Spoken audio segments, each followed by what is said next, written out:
Hey guys, it's Graham. What's cracking?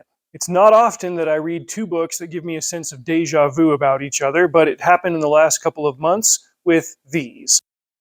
Rock and Roll Ninja graphic novel written by Richard C. Meyer, and Junkyard Joe, a collection of 6 comics put together by Jeff Johns and his crew. Both of these comics are about veterans of Vietnam, and they go in very different directions, but they overlap with a couple of their themes. They're very different treatments of this idea, but they both got 5-star ratings from me.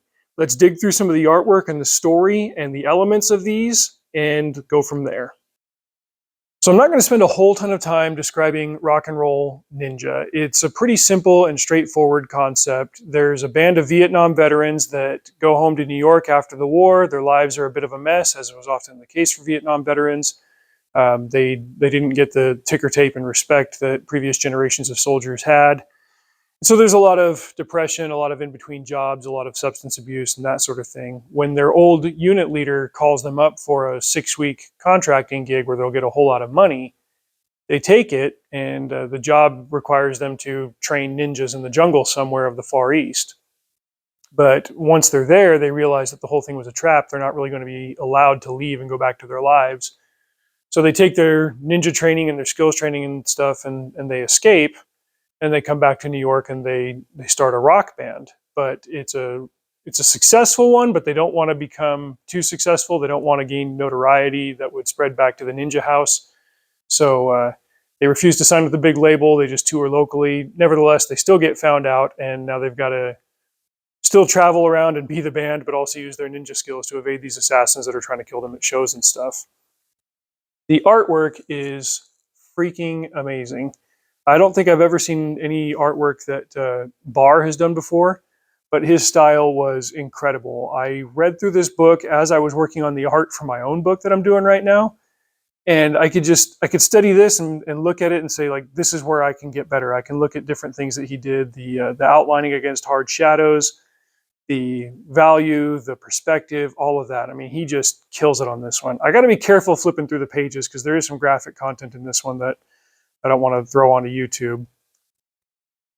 I like how on this first page it looks like Angel's having a bit of a psychotic episode. There's something that he can't stand. I can't stand the lies or whatever, like lies that would come down from command to soldiers in Vietnam. And no, it turns out like they're just at a concert on the base, and he's like, "No, I can't take it anymore. This band sucks." And as they get attacked, like their base gets hit, he just can't stand it. Like he and the others get up on stage and kind of have their first gig together, and that plants the seed for the idea of them becoming a band later on.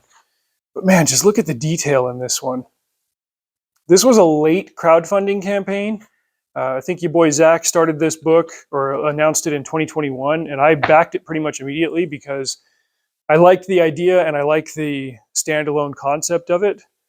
And it just took a while to get it together. Sometimes this happens, and the producers are gracious about it. And he even took a hiatus on YouTube earlier this year. And this is after him like posting multiple videos a day for 7 years or something. He's like, I'm taking YouTube off until I can get caught up on numerous projects. And he did, and I got this book a couple of weeks later, and it was awesome. It was worth the wait because he put the time into it and the quality. He did everything right, him and Dixon and Barr. And then when it showed up and I read through it, I was like, man, this is just excellent execution on a concept that I wouldn't say is simple, but it's just like a short distance past Gonzo, and it works. And then he's going to spin a series out of it, and I'm going to be there for it. Content warning on Rock and Roll Ninja. There's some graphic combat stuff, some decapitations and stuff. There's a couple of bedroom scenes, and there's some language throughout.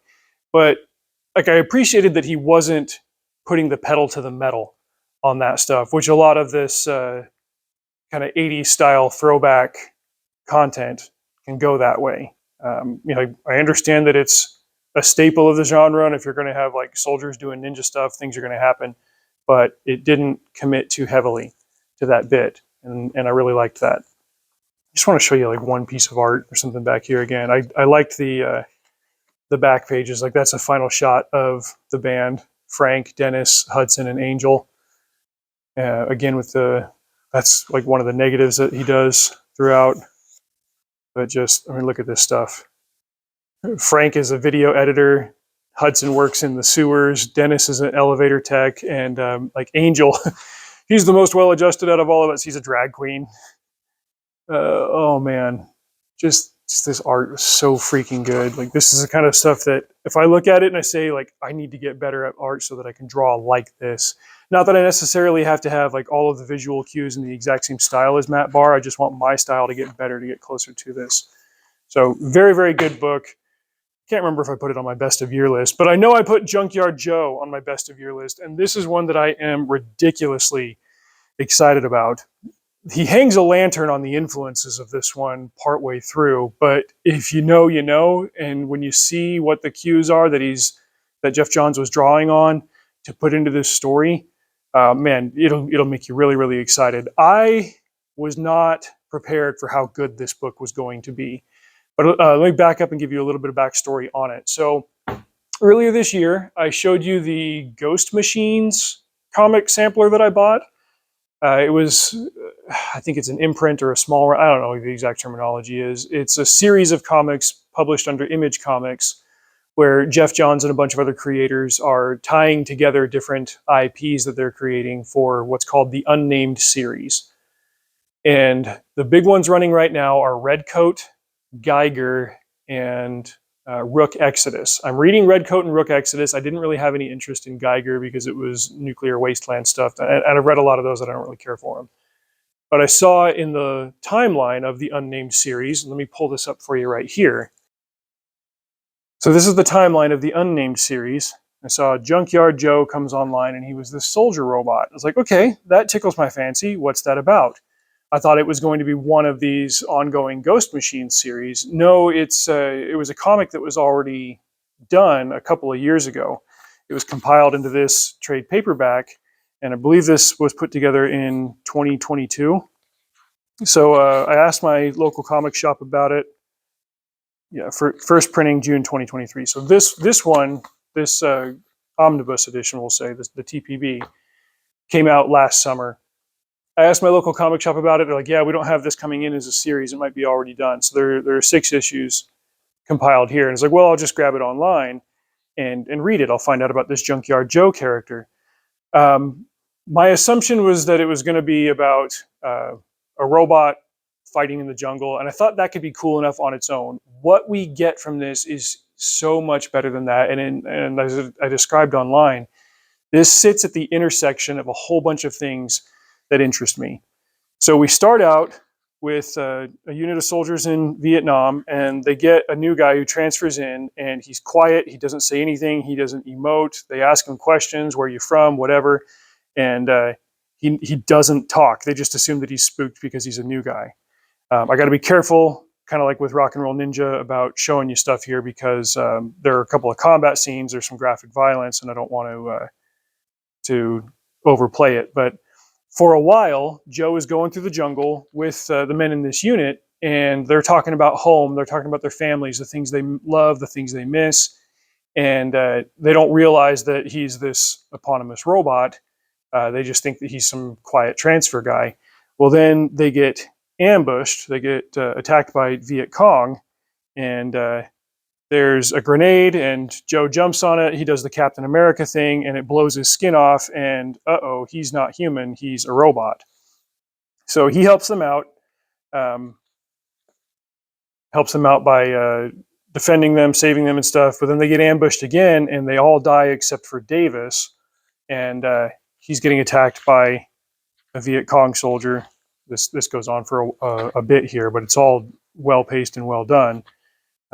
Couple of them die, and then in defense of his unit, he ends up killing a Vietnamese, a Viet Cong, and he realizes that these are also people that have their own loves and have their own dreams and stuff, and he's come to value that. It's changed his operating system, seeing how the American soldiers loved people and the Viet Cong soldiers loved people, and he just doesn't want to get in the middle of that, and so he has a shutdown. There's this, you find the scene here.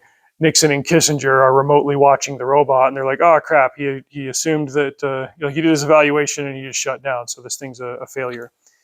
Well, then we get a quick flash forward, a quick jump. Muddy Davis is the only one that survived, And he's talking about this robot soldier that saved him, and the doctors are like, "You got to shut up about that, or we're going to put you in a psych ward." So he's like, "All right." He doesn't tell anybody.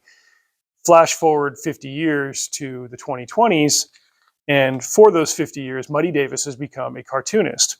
This is where it starts to draw on elements of popular comic strip history in North America. Muddy Davis is very, very similar to Charles Schulz and Bill Watterson. His comic has run for 50 years, like Peanuts did. There was even a Christmas special and a whole bunch of merchandising like Charlie Brown and Snoopy. It's military themed, kind of like Beetle Bailey by Mort Walker. There's a little bit of that in there. But as a creator, he's also kind of reclusive. They attribute that to his post-war experiences, well, and his combat experiences. He's reclusive, kind of like Bill Watterson, and he lives in Melody Hills, Indiana, which is similar enough to Chagrin Falls, Ohio, where Watterson lives. However, at the start of this stretch of the book, the comic strip just ended because Davis's wife died, and she was integral to the process of him editing and coming up with ideas for the strip. At the same time, a new family moves in next door, a single dad, a widower with 3 kids. They're transferring in from the Bay Area. They're having a hard time adapting. He's having a hard time adapting. You get an idea of the seed of the emotional angle of it.